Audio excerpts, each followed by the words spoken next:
Everybody camps differently, and there's a tent out there for every style of camping. And I've got my favorites. I'm Ben with MotoCamp Nerd, and I'm going to run down the 7 tents that I think are the best for motorcycle camping in every different type of situation you may have. Number 1 is my personal favorite. It's the Big Agnes Copper Spur HVUL Bike Pack series of tents. Now we use the 3-person tent just because it's me and Mary. We do a lot 2 up.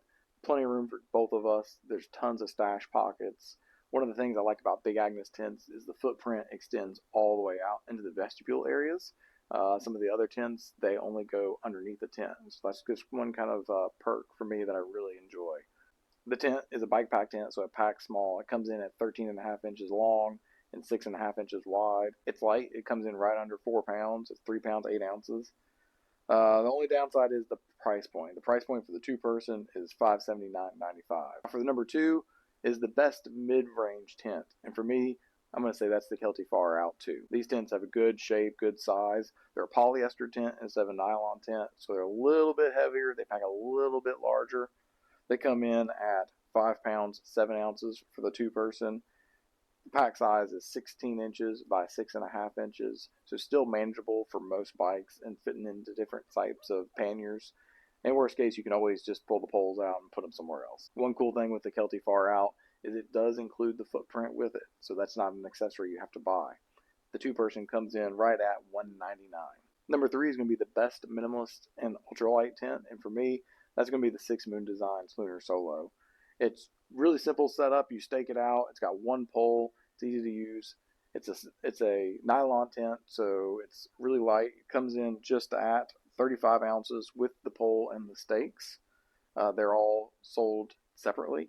And the pack size is going to be 11 inches long by 4.5 inches wide. Now, one thing I do like about this one instead of other tarp style tents or just tarp tent is it does have a bathtub bottom to it with netting around, so that way you get plenty of airflow in. It is a single wall tent. It is not a double wall tent. This is made to be a very lightweight and minimalist tent. A couple of cons of this is it does not come seam sealed, so you have to seal the seam yourself. And also everything is sold separately. So this is made to be bought as the tent body, and then you kind of piece it together with the stakes and the pole. You can use a trekking pole if you want. We have the kit all put together on MotoCampNerd.com's website. So that way it's just one kit, you buy it, and that comes in at $323. And if you buy just the tent by itself, it is $260. Now number 4 is going to be what I feel is the best semi-freestanding tent, and that's going to go to the Nemo Hornet.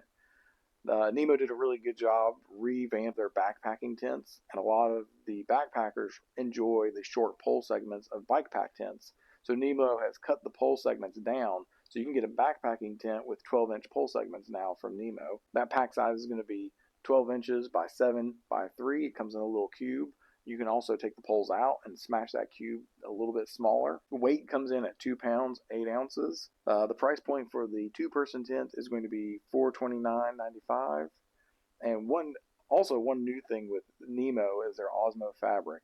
So the fabric on this is actually a blend of nylon and polyester. So you're getting the benefits of a nylon, lightweight, smaller packing tent, but also getting the benefits of polyester, where polyester doesn't sag as much as nylon does. It doesn't get that sag and it doesn't hold all the moisture. So win-win. Number 5 is the best tent for tall people, and that's going to be the Big Agnes Copper Spur HVUL Long. This comes in at a pack size of 22 inches by 6.5 inches. So still relatively manageable depending on if you can take the poles and put them packed somewhere else on the bike. Not a big deal. The Copper Spur is a fully freestanding tent, and this tent comes in at 3 pounds, 3 ounces with a price point for the 2-person at $579.95. Number 6 is going to be the best tent to stand up in, and that's going to be the Big Agnes Spicer Peak 4. This is a fully freestanding double wall tent that gives you plenty of room to move around, stand up, change, whatever you want to do. Have a party. This thing is going to be a little bit bigger though. It's 12 pounds.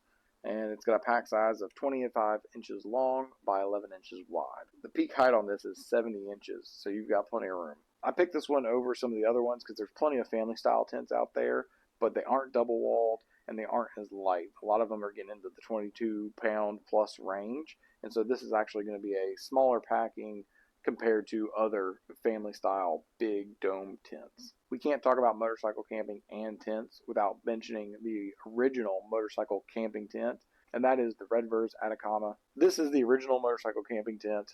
Plenty of room to pull your bike in. It has a bike garage of sorts that you can pull in and keep your bike sheltered. There's plenty of sleeping space for 2 and up to 3 people, plus gear inside the tent. It's a very large tent. Now, the con to this is it is a large tent. So you've got room to stand up and put your bike, but you're going to have to pack it up. And that pack size is going to come in at 21 inches long by 10 inches wide and 14.6 pounds with a price point of $600.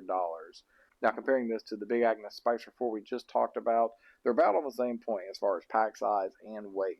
So, just depending if you want that extra garage or not. Now, I do have one bonus tent I want to talk about, and that's the Hilleberg tent style of tents. These are expedition 4-season tents.